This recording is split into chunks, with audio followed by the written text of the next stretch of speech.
et nous sommes en direct avec notre envoyé spécial à Marrakech, Ilham Berada. Bonjour. Bonjour Pape Chakio. Alors, vous vous êtes rendu aujourd'hui, Ilham, à Asni, une zone très touchée par le séisme. Un hôpital de campagne a été déployé sur place par les forces armées royales. Effectivement, je suis en ce moment même donc dans ce centre chirurgico-médical de campagne d'Asni, comme vous le savez, aux instructions royales. 2 hôpitaux donc de militaires sont mis en place, un à Taroudant et celui-ci à Asni. Ces centres, bien sûr, ont démarré leur installation aux premières heures, bien évidemment, du séisme qui a frappé la région le 8 septembre.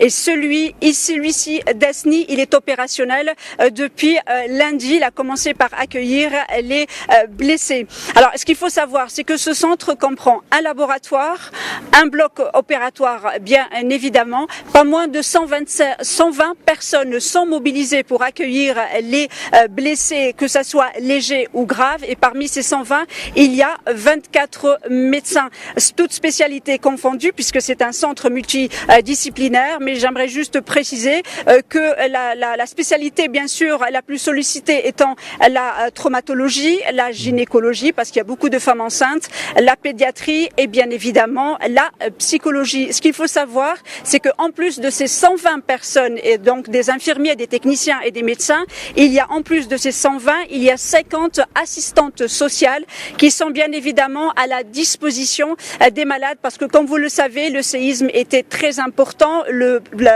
problème post-traumatique bien sûr va se poser. Et bien évidemment, ici, pas moins de 50 personnes sont là pour accueillir et être donc dans le soutien et dans la compassion auprès donc de ces malades. Ilham Berada, avez-vous d'autres chiffres à nous donner par rapport au nombre de blessés pris en charge en ce moment et tout ce qui se fait en ce moment sur place ? Bien évidemment. Alors, comme je vous le disais, donc c'est un centre qui a été ouvert donc à partir de lundi et en un peu plus de 48 heures, plus de 2000 personnes donc ont transité par ce centre. Actuellement, 10 personnes sont hospitalisées. J'ai oublié de vous dire que c'est quand même un centre qui accueille 40 lits, bien évidemment extensibles. Mais en ce moment, seules 10 personnes, une dizaine de personnes sont bien sûr hospitalisées ici. Alors, ces personnes hospitalisées, il y en a parmi elles qui ont quand même subi une opération. Donc on attend bien évidemment de voir les premiers signes de rétablissement pour leur donner bien sûr leur billet de sortie. Et il y en a d'autres, par exemple, comme une femme qui est venue blessée.